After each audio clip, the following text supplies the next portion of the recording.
Greetings, everyone. Pete Pardo here from Sea of Tranquility. Welcome to another episode of the Professor's Picks.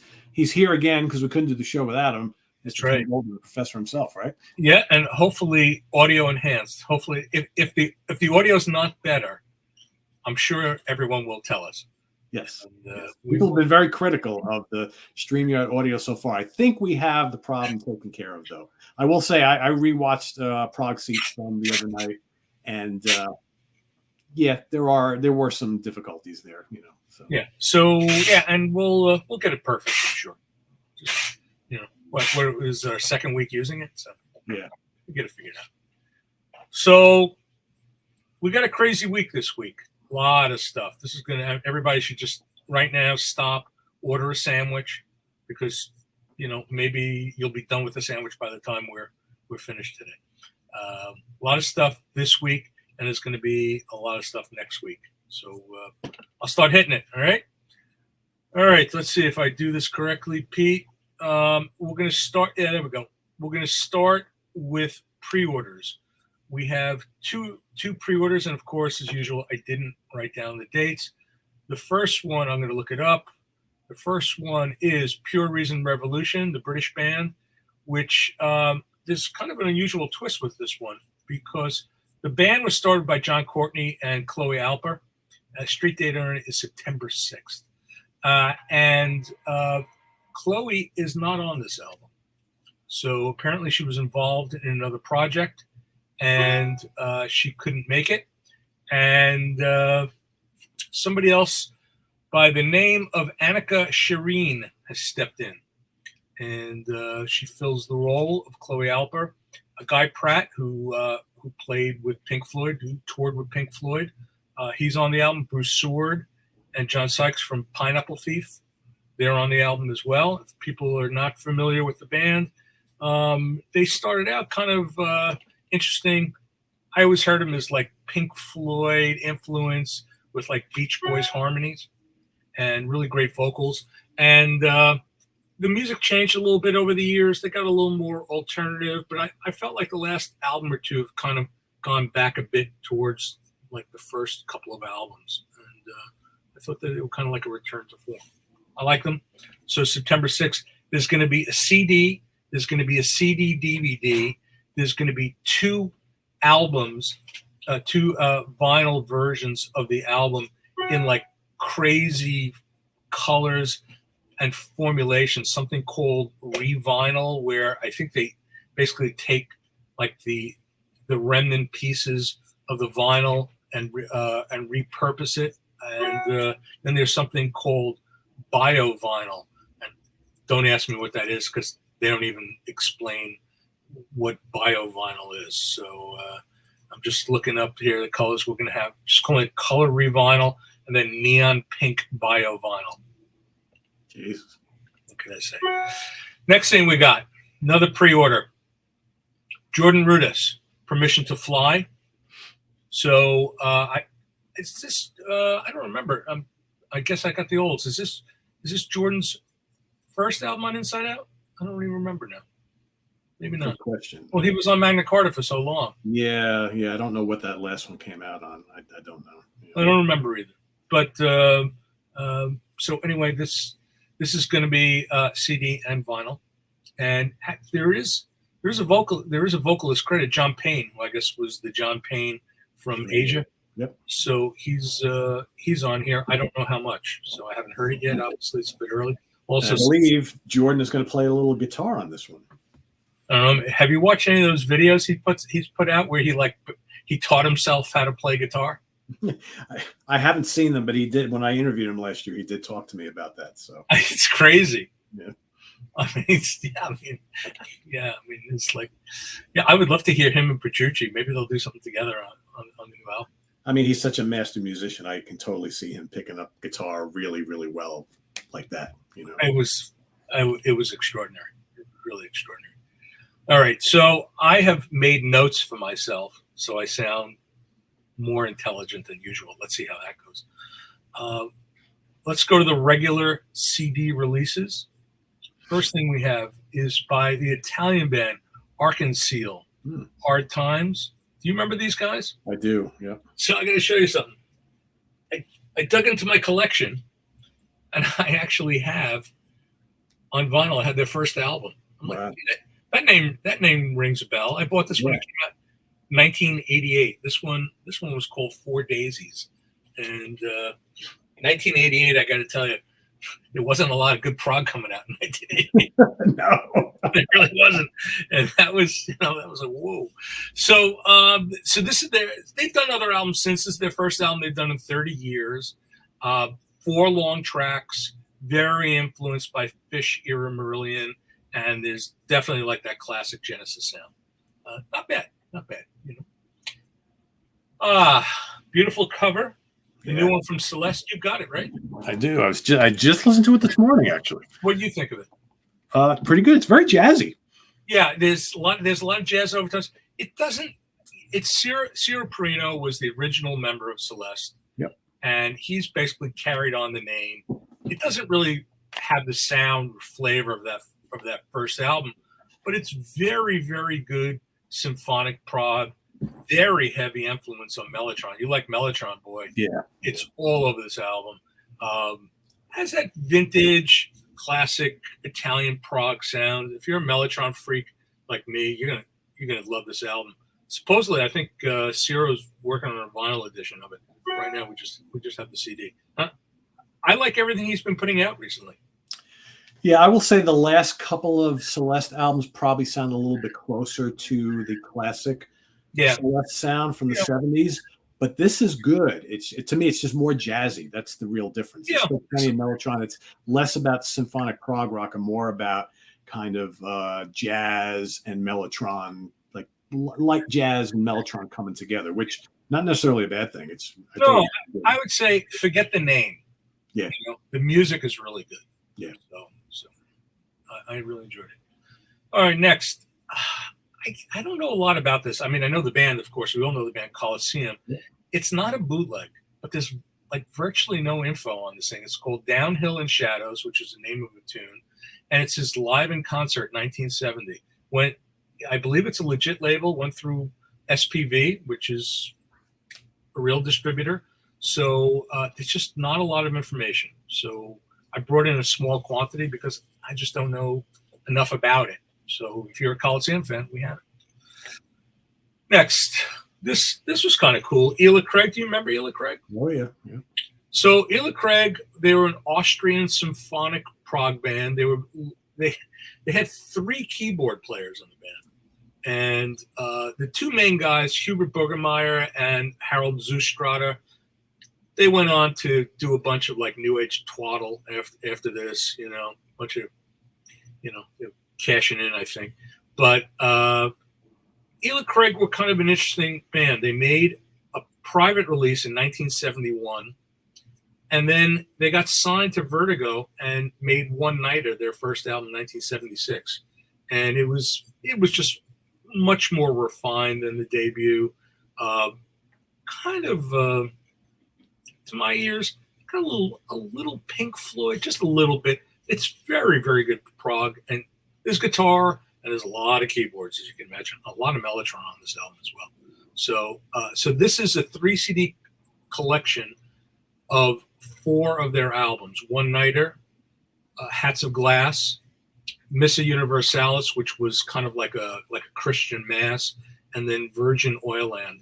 And as I remember, Virgin Oilland was a real stinker, but the other three were good albums. So made in Germany label. They did the SFF. They did the Fures and Froling, the Satin Whale. It's cool that they're digging in and making these collections. And they do. I think they do a nice job. They do. Yeah, they always do. So this isn't one of those fat jewel cases. And they went back to that for this release. Happy to have it. What's next? Well, here we are in the gray zone. Genesis, Mind the Gap. Wow. So this is recorded at Watford Town Hall. This is a show that has been in circulation with tape traders since about 1972. And cassette, it's an audience. It's listenable. I mean, if you're a Genesis fan, the thing is, it has them doing Twilight Ale House, Happy the Man, Fountain of Salmacis, it's all the early stuff. There were two. That's a nursery crime, basically. Yeah. I mean, I don't have the whole set list in front of me because I just don't. But it's, if you're a real fan, you'll enjoy it. You know, don't expect the audiophile experience from this. So some of the other, boots that have been coming out have been radio broadcasts, great audience, or soundboards. This ain't it. This is an audience show, early one, and it's Genesis really early on, and you get to hear them doing like really rare shit. I mean, they stopped doing Twilight Owl House and Happy the Man. So, when the album came out. So that's what we got there. Next, you could tell me more about this because I got to be honest, Pete. I'm very confused. I know you have it. Yep. So it's Jethro Tull, the inflated edition. It's 3 CDs and 3 DVDs, correct? Yep. What confuses me is the content on the 3rd DVD. Do you know what that is? So basically, it contains the living video from the Madison Square Garden show in 1978. There's very little of the video that survived, but they have the whole audio. So basically, when you go and put this, and I haven't watched it yet. All right, I had a whole conversation with Stephen Reed about this yesterday because I need to get through it because we're going to do a review on this next week. But basically, what you have is you pop the DVD in, you get the audio of the whole show, and then wherever the video exists, all of a sudden it just pops up, and then it disappears again, right? So if you're going to sit there and watch the whole hour-and-a-half show, you're probably going to see very little video. But whatever's around and what they were able to save is on there. I think 50 minutes. I think there's 50 minutes of video. Yeah, it's not a lot, but yeah. But that's why I was really confused. And one of my customers is a Tull fan, was asking me about it, and I was trying to explain it, and I was doing a very poor job. So. And the other aspect that everybody needs to know is that so Steven Wilson has remixed the entire live album, and they've added back in some of the fade outs and things that were taken from the original performance. But weirdly enough, they have all this sound check, all these soundtrack recordings also from the tour.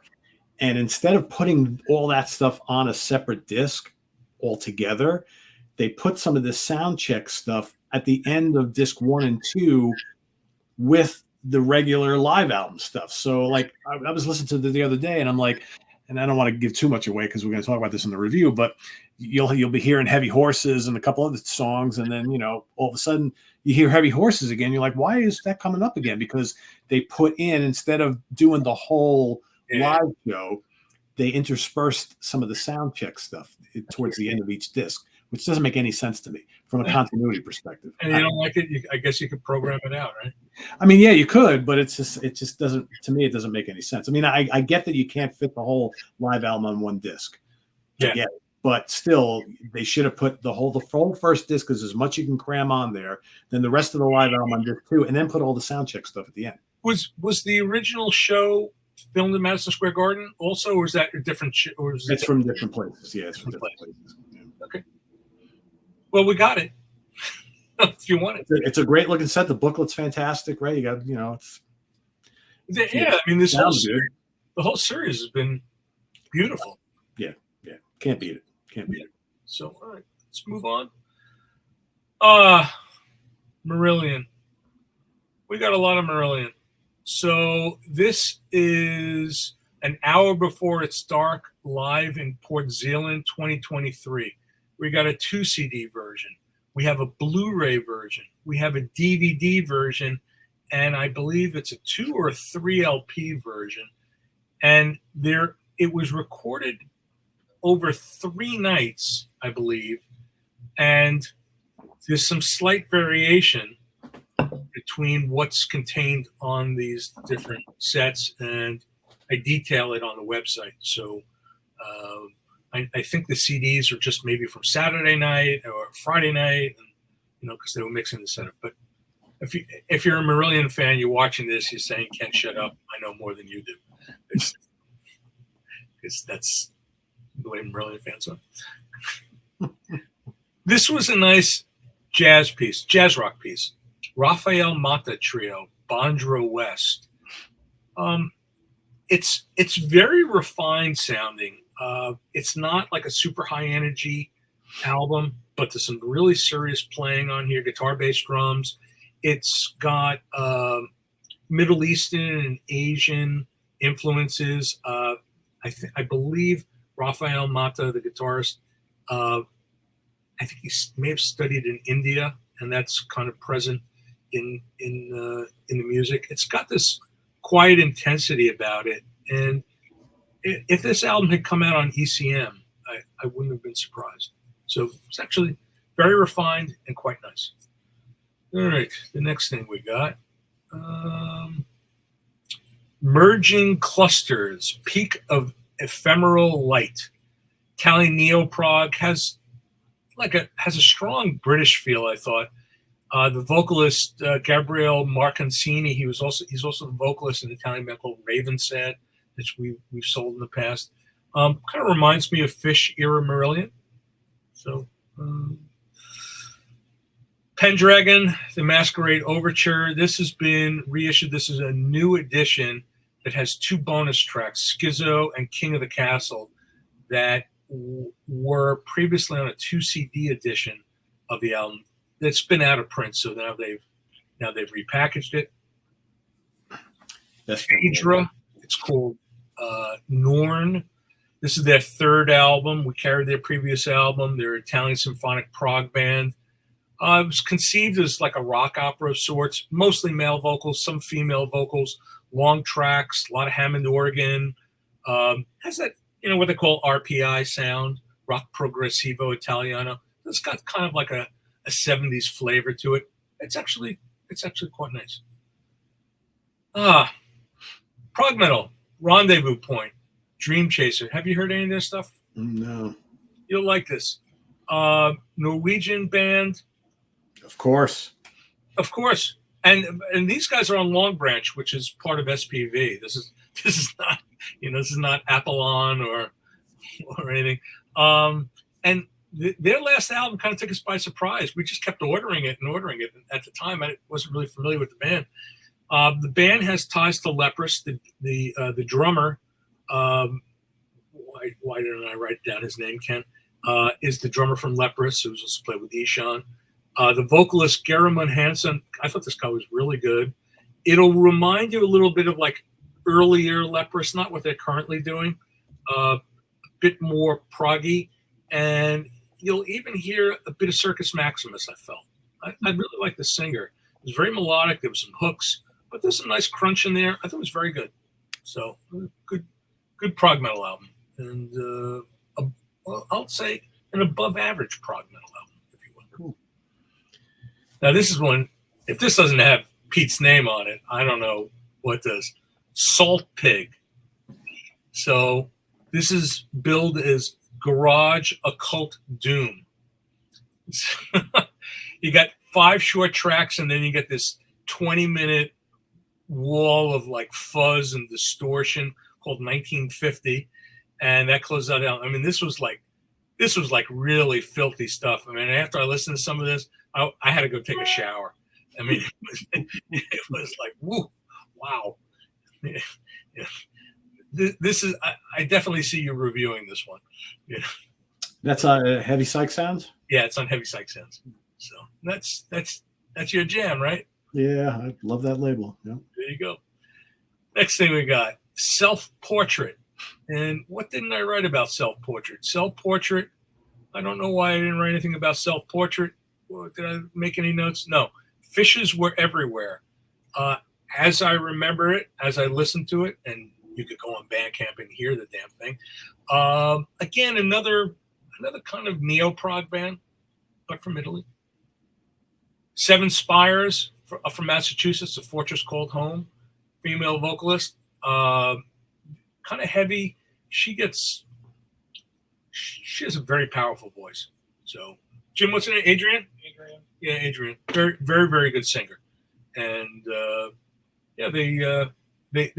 they played Prog Power, went over very well, and they're kind of rising stars now in the power metal scene.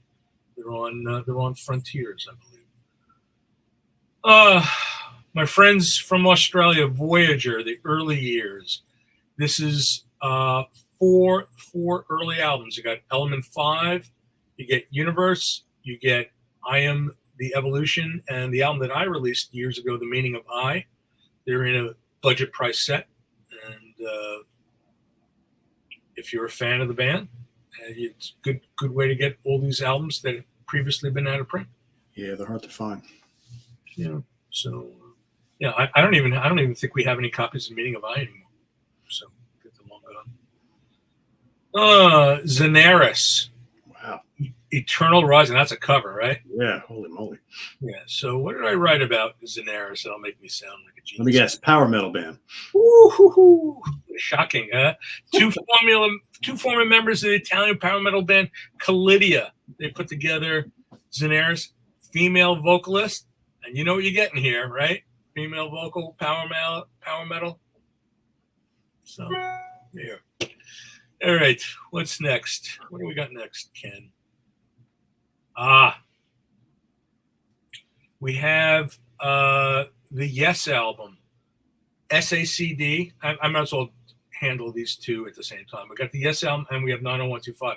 So these are hybrid SACDs. They'll play in any CD player, and of course, you prefer to hear it in an SACD player. They are mastered from the original master tapes by Kevin Gray, who is pretty much the gold standard in the world right now for mastering. He's phenomenal. They're expensive, but these are the best versions in the digital realm that you will hear. These are the original mixes. These are not the Steven Wilson remixes. So this is part of Atlantic Records' 75th anniversary series. They were done through Acoustic Sounds, Chad Kasem, and Acoustic Sounds. He has Analog Productions out in Salinas, Kansas. And he put these two out. If you want to hear Yes at their best sonically, this is how you're going to do it. Now we're jumping over to vinyl. A band called Genesis, Lamb Lies Down on Broadway. You've heard of this album, I think. Yeah. You're familiar with it. So this is also part of the Atlantic Records 75th anniversary series, done by Analog Productions, pressed in at QRP, which is that's the state-of-the-art vinyl pressing plant in the world. Again, out of Salinas, Kansas. This was cut at 45 RPM.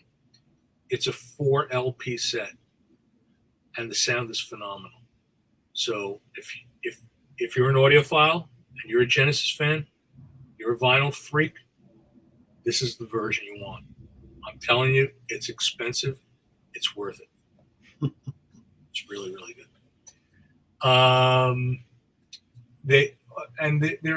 They also did, I don't have it, but they also did the Yes album on vinyl. I just got that. It was unreal. Absolutely unreal. You never heard Chris Squire sound like this. I mean, all of a sudden there's like body to his Rickenbacker. And yeah, I mean, the album really came alive. But the same thing, Lamb Lies Down on Broadway, sounds fantastic. We had that Marillion an hour before it's dark, live in Port Zealand. 30-year band. This is also vinyl only. Druid One. This is a previously unknown to exist live recording from the Essen Pop and Blues Festival in 1970. 30-year band, kind of an eclectic British band, all acoustic, kind of psychedelic. I don't know if you're a fan or if you're familiar. Very kind of hard to describe them. They did the soundtrack to Macbeth. The main guy of the band is a guy named Glenn Sweeney. Really kind of, it's kind of weird shit, man. So this was a live performance. So that's what I can tell you. So now we're going to go to Japan. And I've been probably hyping this a lot. And we're going to make our way through it. And I'll try and do it as quickly and as intelligently as I can. So Eastwind Records was a superb Japanese jazz label from the 70s. They only made 72 releases on the label. And you used to be able to find them here, usually in high-end audio stores. They were like demo recordings. And for years, nobody took those albums particularly seriously. They were Japanese jazz players that nobody were familiar with, and they sounded great. And that's what people just thought of them. They never really gave them much respect, and they never, they were very common. And now people are listening to those records, and they're hard to get, and they're expensive. And Universal has reissued a number of them on CD. I kind of cherry picked what was available, what I thought my customers would be interested in the most. And they're all at a great price. They're $13 each. So, and these are Japanese imports. You can't beat them. And the only other thing I'll say before I go into the details on these releases is that they're gone. I have what I have, and the distributor has already deleted them. So I can't restock them. So when they're gone, that's it, Charlie. So, okay. I'm going to make my way through it. First thing, Airport. Fly On. This is an interesting one. This is the Fowler Brothers. So this is post Zappa, 1976, and you have Chester Thompson on drums, and Stu Goldberg, who played with Mahavishnu at one point. He's on keyboards, and you got 4 Fowler Brothers playing on here. So it's horny jazz rock. So horny, yeah. So that's kind of like the square peg, because everything else is like basically like Japanese artists.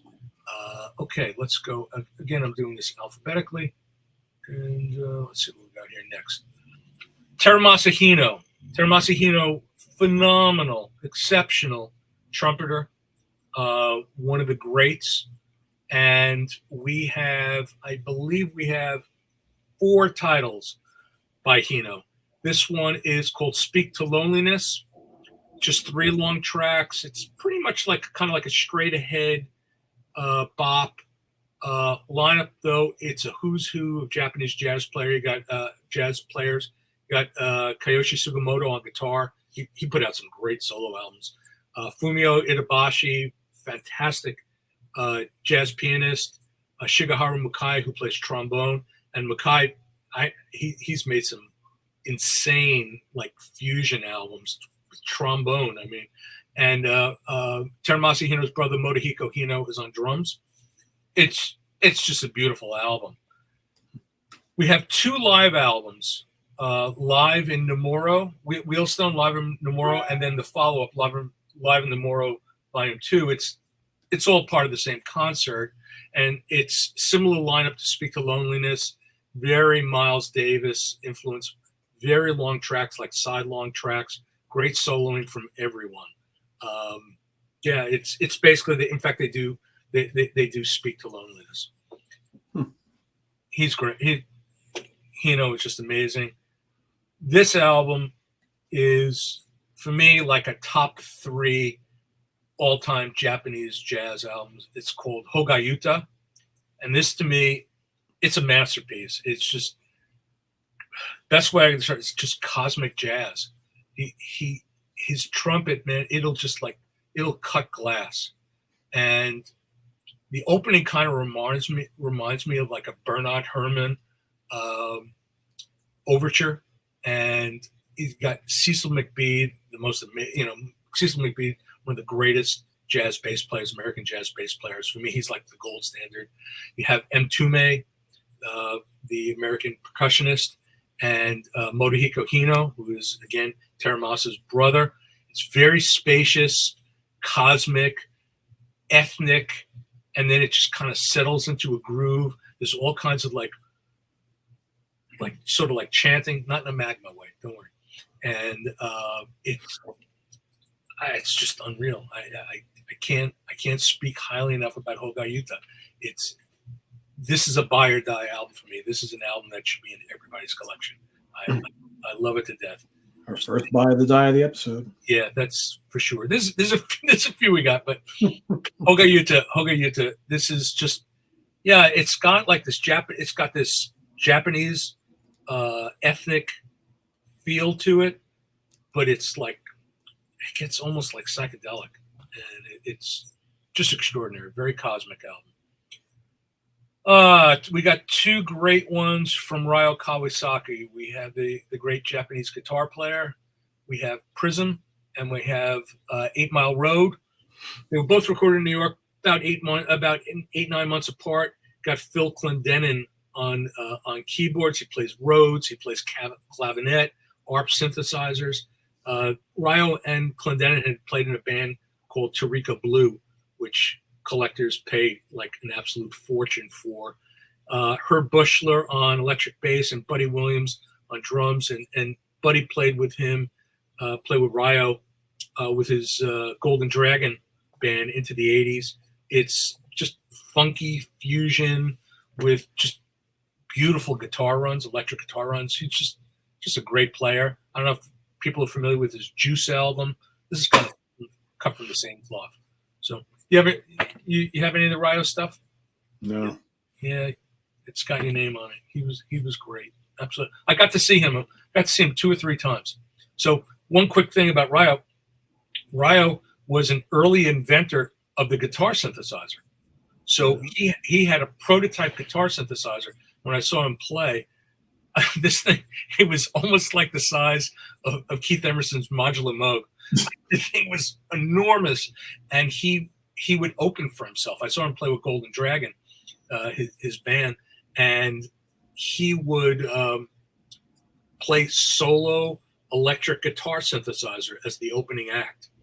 And man, he was so kind of like Fripp doing his Frippatronic thing. Yeah, but more, spacier, not looping or anything like that. But it was almost like a little bit like a Mike Oldfield quality to it. So anyway, it was a cool thing to see, and because there was nothing like it at the time.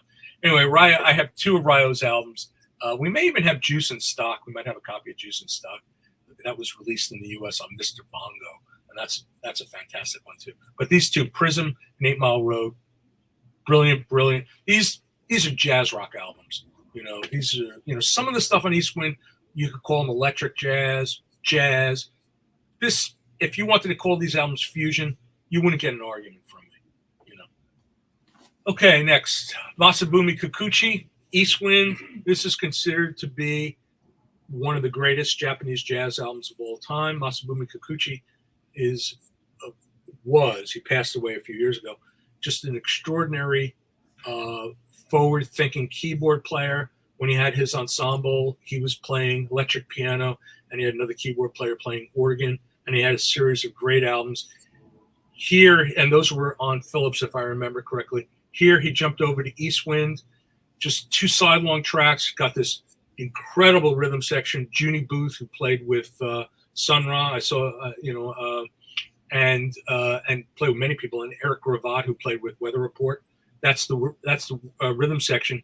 And the horns, you have Teru Masahino on trumpet and Kosuke Mine on tenor sax. It's an acoustic set, but it's very intense and has this sort of spiritual feel to it, kind of like a spiritual jazz thing. Great record.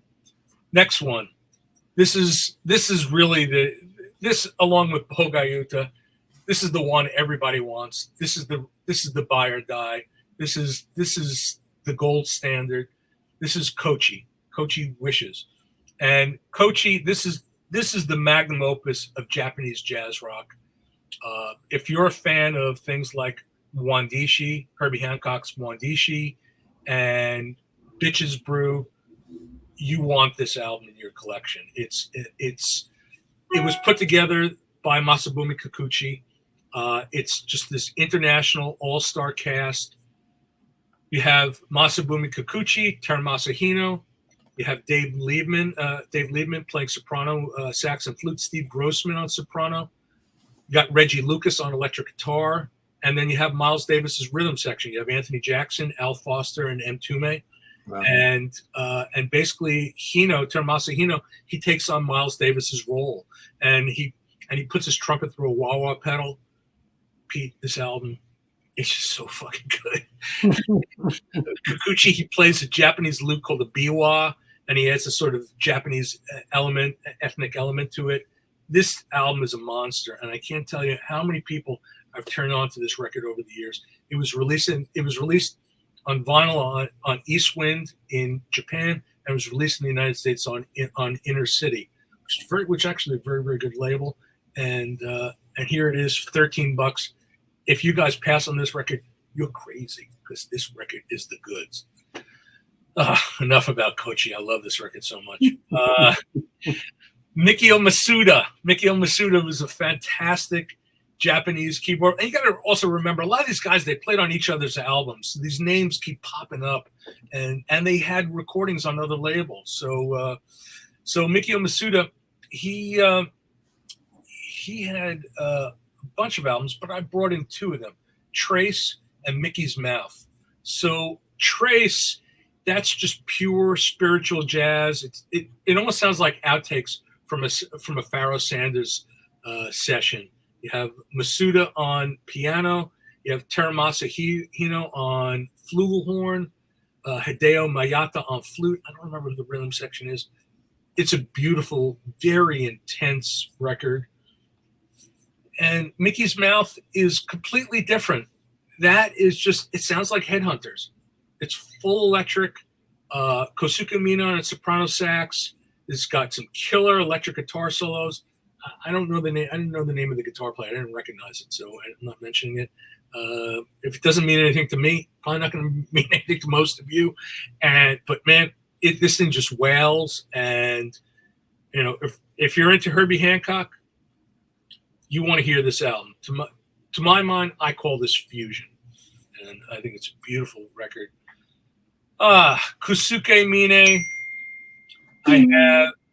I got 3 albums by Kosuke Mine: Out of Chaos, Solid, and Sun Shower. So Out of Chaos is a straight ahead quartet in a modal jazz vein, just 3 long tracks, just beautiful modal jazz. Solid is a live recording with Kosuke Mine on tenor sax and soprano sax. You have Mikio Masuda on Fender Rhodes and Yamaha organ, just 3 long tracks, and they kind of take you into Electric Miles territory. And then the Sun Shower album, that's just full-on fusion, and it's just fantastic. Just one of the greats. Now we're in the home stretch here. Shunzo Ono, great trumpeter. He made a couple of albums. Well, he had a number of albums, but he made a couple of albums when he was in New York. We had Bubbles and Something's Coming. So Something's Coming actually came before Bubbles. They were recorded, I think, around the same time. On Something's Coming, you have Roy Haynes on drums, Reggie Lucas on guitar, Cedric Lawson playing keyboards, and you even have Masabumi Kikuchi playing some organ. And if you ever thought you would hear Roy Haynes playing fusion, this is the album. And Bubbles, it's kind of a little funkier. It's kind of like a funkified fusion session. And again, same lineup, congas, got a lot of hand percussion, clavinet, really, really good. And let's see, the last thing we got is Isao Suzuki Hip Dancing. And I know Chris Canzoneri was very excited when I told him I had hip dancing. He is Isao Suzuki, very eclectic player. He plays bass and he plays cello. So just electric, full-blown electric set, and just great stuff. And that's it for the Japanese jazz stuff. It's a lot. Yeah, some interesting sounding stuff there. Yeah, and all of it's, you could hear it's all those little dings are probably orders coming in for all this stuff. There'll be none left. Yeah, you hear the dings. I'm very popular, man.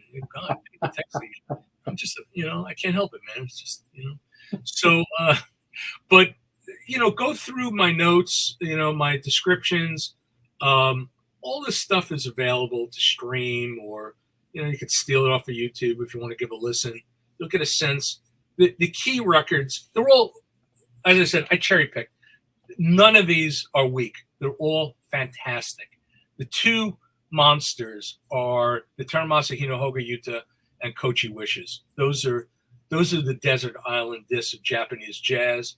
The Kawasaki albums, if you're predisposed to great electric guitar, jazz rock, great records. And like I said, $13 for Japanese imports. And when these are gone and they're starting to go, they're gone. I won't get them again. That's what I got, man. And as far as like availability of this stuff, like, did you bring a lot of copies in, or should people like? No, I mean, honestly, I brought in like 10 of each, 20 copies of Kochi, like 15 of the Hoga Yuta, because I knew I was gonna pimp those records like crazy here, because I think so highly of them. They're not going to be around long, but at the same time, I didn't want to go too crazy because it's not typical of what we sell. And right. I'm always learning what my customers like. And since we're on Prog Seat and doing professors' picks, things change, and it's constantly evolving.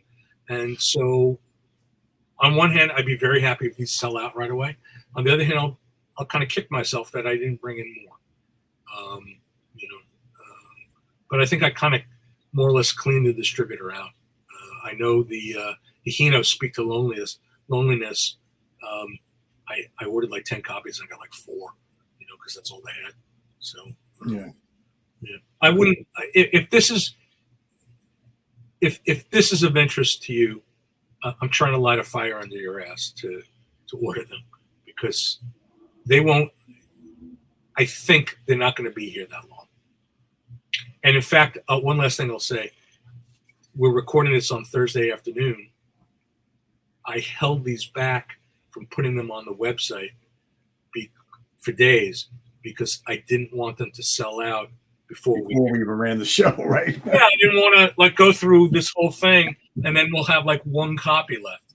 So I have them, and it's not for everybody. Don't expect. I had people asking me like, Ken, you have like Fragile CDs coming in, the band Fragile. This is not that. This is not like 2020 electric fusion. This is 70s. Everything was recorded around 75, 76. It's jazz rock. For me personally, I differentiate between fusion, what I call fusion, jazz rock, and electric jazz.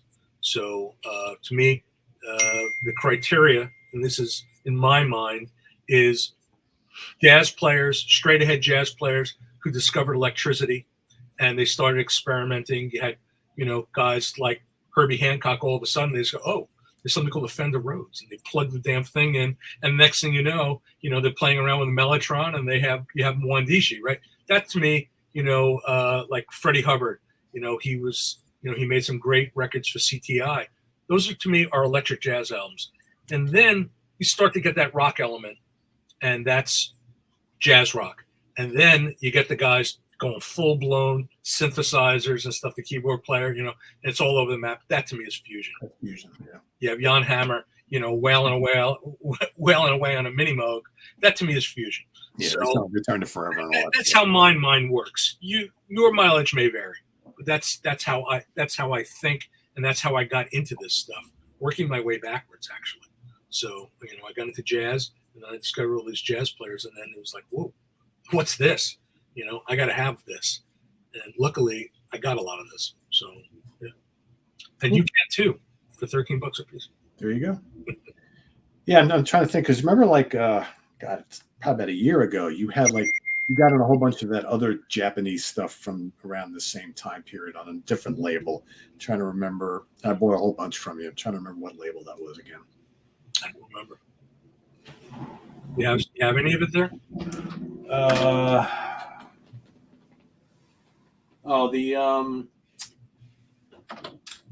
Like the Isamu Suzuki Quartet. Yeah, I mean, what label was that? I says it depends. Some of them might have been East Wind titles that were not offered to me. Yeah, I don't know. I bought a whole bunch from you, so I'm just, and all the spines are all green. I always remember the green because see them. Yeah, I don't know. Anyway, I started. I'm taking pre-orders on that Japanese jazz book, J Jazz, and the street date. I'm still taking pre-orders. Street date was pushed to July 5th, but I know the guy. I know one of the authors of the book, Mike Pettin, and he's put up videos on Instagram, like an unboxing. Man, this thing it weighs about 8 pounds. This thing is so heavy. And I mean, to me, it's like essential. I mean, this is, I'm knee deep in this stuff. And people didn't take these didn't take these musicians seriously. Nobody paid attention to them. They thought that they were just aping American music. They were aping American rock, aping American jazz. But then all of a sudden, you discovered that like American jazz players were going over to Japan. Guys like Mal Waldron were recording in Japan. Herbie Hancock recording in Japan. Of course, Miles Davis had a huge following in Japan. And some of those live albums, like Agartha, Pangea. Yeah. I believe they were originally Japan only releases. They were. Yeah. And yeah, I mean, and then all of a sudden, somebody just listened to this and said, these guys are great. These guys can play. People who think that jazz is just an American idiom, they got it wrong. There are amazing jazz players in Europe, amazing jazz players in Japan, South America. It's not, I mean, maybe it's an American invention, but it's not only, if you will, but it's not only an American phenomenon. And it's what I don't have, because he didn't record for Eastwind, I don't think, was anything by Sadeo Watanabe, the great sax player. Because Sadeo Watanabe in the 70s, well, man, he was making some wicked jazz rock albums. They were insane. If I could get them at a reasonable price, probably the biggest name coming from. Yeah, he got signed. He was signed to Columbia, to CBS, and he had albums released here. But by the time he had albums coming out here, it was the late 70s, and he was putting out Fuzak. I mean, it was just, MOR. Yeah, but he had awesome albums. And, great stuff. As I come across it, if I could get it, I don't like offering CDs for $30, $35. I can't invest in that kind of an inventory and just have it sit here. But something like this, where they were like, I could sell them for $13 a piece. Absolutely. Let's give it a shot. Let's see what kind of reaction, and hopefully we'll open up some people's ears and minds. So it's worth a roll of the dice. I know some of my prog seat brothers have already dipped their toes in the water, and we'll see. I have certain prog seat viewers in mind that I think will jump on these. We'll see. So cool. Keep an open mind. And, today is payday. Woo! I like what I'm hearing. So, of course, we'll have all of these, and we got a double the length video today here for you because a lot of titles, but we'll have everything pinned down in a post in the comments. So go take a look, lasercd.com, and start investigating some of this stuff. Like Ken said, most of the stuff you can go listen to places so you can see if it's something you want, and don't sleep on them because they won't last long. You got to make room on the shelves because I got a lot of stuff coming in for next week. I already got some new releases that I'm gonna hold back for next week, and then we got that shipment coming from Germany. Yes, that we've been hearing about for a couple weeks. That's finally on the way. So that should be next week. So we're gonna be busy. Cool. So please make room. Busy's good. So there you have it, everybody. Visit us on the web at www.seaoftranquility.org. We're on Facebook. We're on YouTube all together all the damn time. Please subscribe if you haven't already and click on that notification bell so you get alert of all of our content as it posts. And please do hit the like button before you leave. Happy shopping, everybody. We'll see you next week here on the Professor's Picks. I'm Pete Pardo for Ken Golden. What do we got coming up? We got the review crew, Jamie Laszlo and company, coming up tomorrow. And then I will be ranking the albums of Kylesa on Sunday. So a fun-filled weekend ahead of you. And we'll see you next time here on the Professor's Picks. Take care, everybody. Take it easy.